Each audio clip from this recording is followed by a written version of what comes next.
আসসালামু আলাইকুম সম্মানিত দর্শক, একটা ইন্টারেস্টিং সংবাদ জানানোর জন্য আসলাম। নিউজটা ছাপানো হয়েছে কালের কণ্ঠ পত্রিকায়। এই নিউজটার টাইটেল হলো সার্জিসের বিরুদ্ধে মানহানি মামলার আবেদন বিএনপির নেতা। অর্থাৎ সার্জিসের বিরুদ্ধে 10 কোটি টাকার মানহানি মামলার আবেদন করা হয়েছে। তার বিরুদ্ধে অভিযোগ করা হয়েছে যে বিএনপির বিরুদ্ধে তিনি অপপ্রচার করছেন। আমি নিউজটা সম্পর্কে আপনাদেরকে পরিপূর্ণ জানাবো। এই মামলাটির আবেদন যিনি করছেন তিনি হলেন, তার নাম হলো তানভীর সিরাজ। তিনি মামলা করছেন গাজীপুর কোর্টে, আবেদন করছেন বাসন থানার বিএনপির সভাপতি। এই তানভীর সিরাজ হচ্ছেন বাসন থানার বিএনপির সভাপতি। তিনি দলের নির্দেশনা অনুযায়ী মামলাটি করছেন।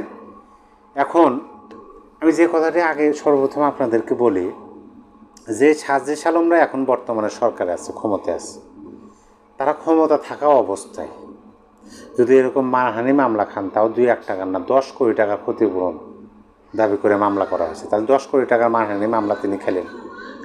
হয়তো বা এই মামলা তাদের কিছু না হতে পারে, কারণ তাদের যিনি নিয়োগ করছেন তারা ডক্টর ইউনূস সাহেব প্রধান উপদেষ্টা, তিনি যদি একটু বিএনপির বিরুদ্ধে উচ্চ পর্যায়ে নেতাদের একটু বলে দেন যে ছোটো মানুষ বোঝে না, একটু ভুল করছে, আপনার এটা হ্যাস্ত হয়ে যাবে, এটার কোনো সমস্যা নাই। কিন্তু যখন এরা সরকারে থাকবে না, যখন তারা যে বর্তমানে অন্তর্বর্তী সরকার নিয়োগ করছেন, এরাই নিয়োগ করছেন, এই সরকার তো থাকবে না, কারণ আগামী ফেব্রুয়ারিতে নির্বাচন হবে, এরকম কথা শোনা যাইতেছে। মালয়েশিয়া গিয়েও প্রধান উপদেষ্টা বলছেন যে ফেব্রুয়ারিতে নির্বাচনের জন্য বাংলাদেশ প্রস্তুত।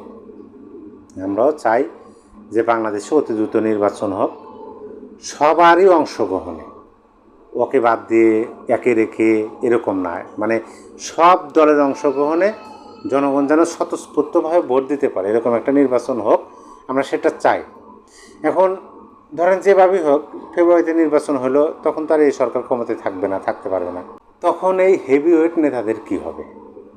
তখন এই রাজাদের নাতিদের কি হবে? এই বিষয়টা আমি ভাবতেছি এই মামলার এই নিউজটা দেখার পর আমি এটাই ভাবতেছি যে সার্জিস আলমদের তখন কি হবে।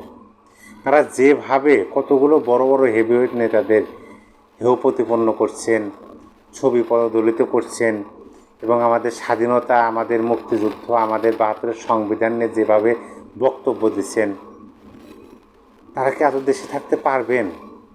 এই ক্ষমতা বা এই হক কি তারা আছে তাদের? আমি বলি, সাংবাদিক তুহিন হত্যার বিএনপিকে জড়িয়ে অপপ্রচার করার অভিযোগে এনসিপির উত্তরাঞ্চলীয় মুখ্য সংগঠক সার্জিস আলমের বিরুদ্ধে গাজীপুর কোর্টে মামলা দায়েরের আবেদন করা হয়েছে। বাসন থানা বিএনপির সভাপতি তানভীর সিরাজ মামলার বাদী। আজকে কিন্তু মঙ্গলবার, আজকে 12ই আগস্ট গাজীপুর অতিরিক্ত চিফ মেট্রোপলিটন ম্যাজিস্ট্রেট কোর্টের মামলাটির আবেদন করেন তিনি। মানহানির জন্য 10 কোটি টাকা ক্ষতিপূরণ চাওয়া হয়েছে। এখন তাদের তো টাকার অভাব নাই, তারা 10 কোটি টাকা ক্ষতিপূরণ তো দেবে না। প্রথমে যেটা বললাম, হয়তো বা প্রধান উপদেষ্টা এটা ডিসমিস করে দিতে পারেন। তানভীর সিরাজ বলেন, অপরাধী চক্রের ভিডিও ধারণ করায় সাংবাদিক তুহিনকে নির্মমভাবে হত্যা করা হয়, কিন্তু এনসিপির মুখ্য সংগঠক উত্তরাঞ্চল সার্জিস আলম না জেনেই ফেসবুকে এই ঘটনা বিএনপিকে জড়িয়ে নানান অপপ্রচার চালিয়েছেন, যা দলের ভাবমূর্তি নষ্ট করেছে।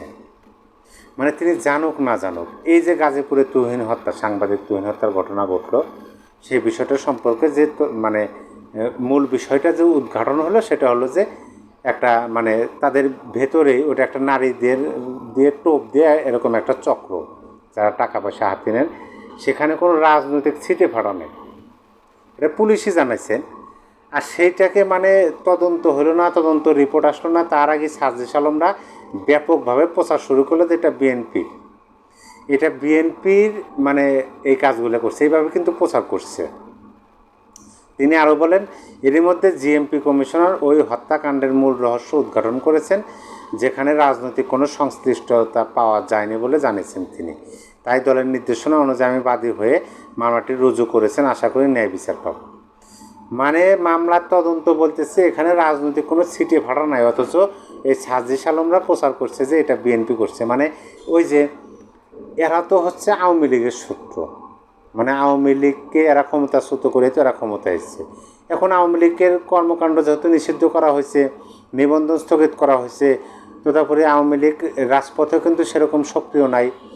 এখন কাদের সাথে লাগবে, সেজন্য বিএনপির পিছে লাগছে। যেভাবেই হোক যে কোনো ঘটনায় বিএনপির দিকে ঠেলে দিতে চায়। কিন্তু এইবার যে ঘটনাটি ঘটলো, এটা কিন্তু সত্যিকার অর্থে 5ই আগস্টের পরে বাংলাদেশের রাজনীতিতে মানে একটা অন্যরকম একটা পরিস্থিতি সৃষ্টি করছে। 10 কোটি টাকার মানহানি মামলা কিন্তু অবশেষে সাজিদ আলম খাইলেন, এবং দেখা যাক এই মামলাটা কত দূর যায়। যেহেতু ওই তানভীর সিরাজ তিনি বললেন যে দলীয় নির্দেশনা মেনে তিনি মামলাটি করছেন। দেখে বিএনপি এটা কি করে, মামলাটি কি শুধুমাত্র তাদেরকে ভয়ভীতি দেখানোর জন্য করলেন যে এরকম আর অপপ্রচার করে না করলে সমস্যা আছে, অথবা তারা আদৌ ন্যায় বিচার চায়, এই বিষয়টা কিন্তু দেখার বিষয় আছে।